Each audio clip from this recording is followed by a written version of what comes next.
On Terra Flora, we became acquainted with the Terra Flora railway system, which connects its central station to the base of Mount Spout and is run by its charming conductor Sullivan. Some consider steam trains to be antiquated, but the train on Terra Flora operates in harmony with its floral surroundings. It is a masterpiece of engineering. Once again, it is not just the tactics employed by our enemies, but their synthesis that speaks to Curse's villainy. These mages unleash an ooze-based attack and have the ability to make the heroes even more vulnerable to it through special abilities. One denies heroes the aid of any techniques or spark powers. The other denies heroes the use of their weapons. They are anathema to gust-based attacks. The secret to Terra Flora's perpetually blossoming flora is a highly unique water volcano known as Mount Spout, which regularly discharges mineral-rich sparkling water into the planet's canals and aquifers. The rainbow-hued fields of flowers on Terra Flora may get all the glory, but it is the stark yet consistent volcano that allows them to thrive. Water erosion from Terra Flora's Mount Spout created many cave passages over time. One such space served as a headquarters for the Druids, who were obsessed with uncovering the secrets behind the water's mysterious properties. It is located inside a lateral vent, the view from which is awe-inspiring. We have yet to meet a warden who did not fascinate, and Terra Flora's Bia is no exception. A popular entertainer since a tender young age, when her career came to a halt, she could have wallowed in excess or let bitterness consume her.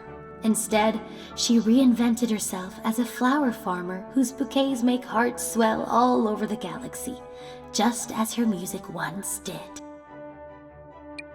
Terra Flora's beauty is almost overwhelming, and the way the Rabbids here have cooperated and collaborated with nature rather than bend it to their will is the reason why.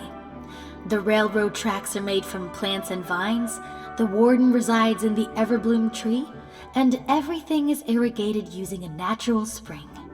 The effort expended must have been extraordinary, but it was well worth it.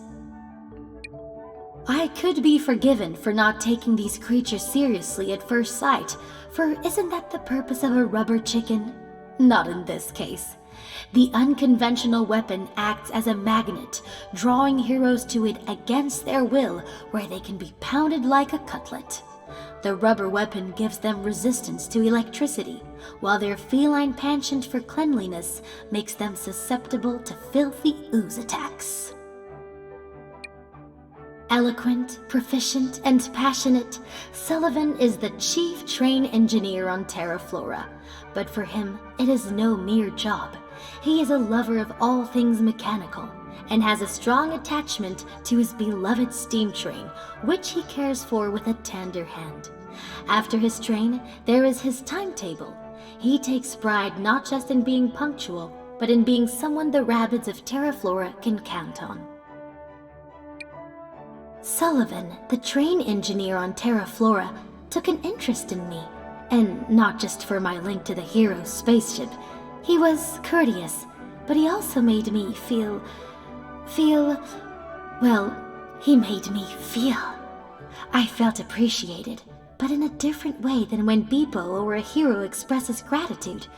I felt something else as well, too new for me to process, let alone articulate, only that I found it quite pleasant. I will confess to having monitored Edge for the simple reason that she is an enigma, making it difficult to know if she can be trusted fully. What is known is that she is a skilled fighter, wielding her flying sword as if it were a part of her. I do trust her, though I cannot explain why. Is it instinct? Wishful thinking? Hope? Perhaps it is all three, for what really is the difference? Analysis, data, evidence, these allow AIs such as myself to look beyond the surface. Still, Rabbid Rosalina defies my expectations. She is lethargic, jaded, cynical, and perpetually annoyed. But woe to the bioform that gets between her and someone she loves, especially if that someone is Rosalina, her idol. Born of the famous basement incident, rescued by Orion, she is now one of us. We met the last of the Druids on Terra Flora, heir to all their research and knowledge gleaned from Mount Spout's mysterious mineral spring water.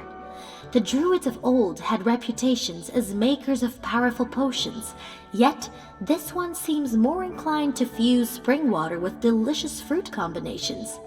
Whether it is to fund more important work or to prove that 0 calories doesn't mean 0 taste, I cannot know.